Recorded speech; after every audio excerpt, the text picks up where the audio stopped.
नमस्कार, मैं प्रणय मिश्रा बनारस हिंदू विश्वविद्यालय में स्नातक द्वितीय वर्ष का छात्र हूं और उत्तर प्रदेश राज्य के सीतापुर जिले का निवासी हूं। आज मैं आप सबके समक्ष राष्ट्रीय शिक्षा नीति भारत को बदल देगी इसके पक्ष में अपने विचार रखूंगा। महोदय, राष्ट्रपिता महात्मा गांधी जी ने कहा था कि शिक्षा से मेरा तात्पर्य उस प्रक्रिया से है जो बालक एवं मनुष्य के शरीर, मन एवं आत्मा के रूप का उत्कृष्ट एवं सर्वांगीण विकास कर सके।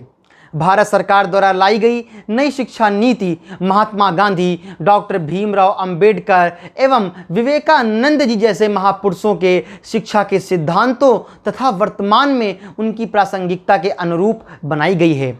मैं आपको नई शिक्षा नीति की कुछ विशेषताओं से अवगत कराना चाहूँगा जो भावी भारत का उच्च स्तरीय निर्माण करेंगी। महोदय, अब भारत में 10वीं कक्षा उत्तीर्ण करने वाले छात्रों के सामने धारा चयन को लेकर असमंजस नहीं होगा। उन्हें विभिन्न धाराओं के विभिन्न विषयों को एक साथ पढ़ने की आज़ादी दी जाएगी, जिससे उनमें अंतर विषयी ज्ञान बढ़ेगा और साथ ही साथ उनकी ज्ञान की क्षमता में भी बढ़ोतरी होगी। अब तक भारत में जो शिक्षा व्यवस्था की संरचना थी वह 10+2 की व्यवस्था पर आधारित थी, परंतु अब इसे परिवर्तित किया जाएगा और नई संरचना में 3 साल से ही बच्चों को विभिन्न क्रियाकलापों में सम्मिलित किया जाएगा। महोदय, यह व्यवस्था पश्चिमी देशों में एवं यूरोपीय देशों में बहुत पहले से ही स्थापित है और भारत में भी पंजाब एवं हिमाचल प्रदेश के कुछ स्थानों पर यह व्यवस्था लागू की गई और उसके सकारात्मक परिणाम भी देखने को मिले हैं। महोदय,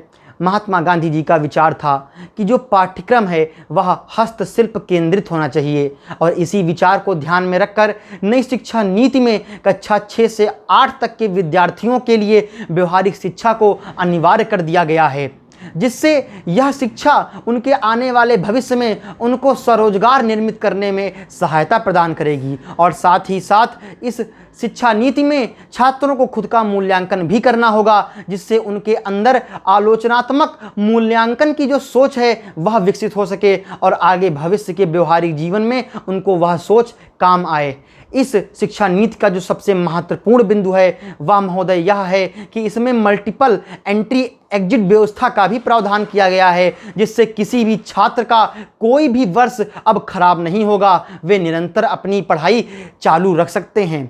महोदय, शोध एवं अनुसंधान के क्षेत्र में भी इस शिक्षा नीति में बहुत प्रावधान किए गए हैं जो शोध एवं अनुसंधान के क्षेत्र में भारत को नई दिशा देने में कारगर होंगे।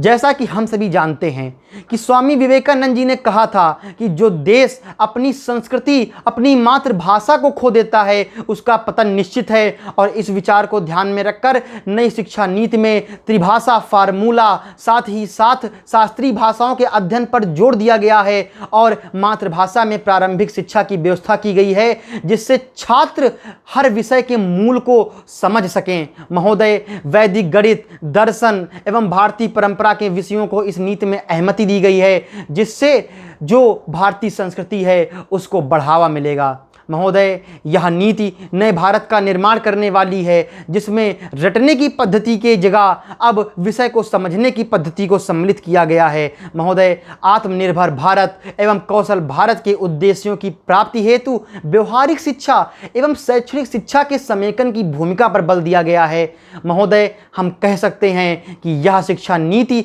नए भारत का निर्माण करने वाली है।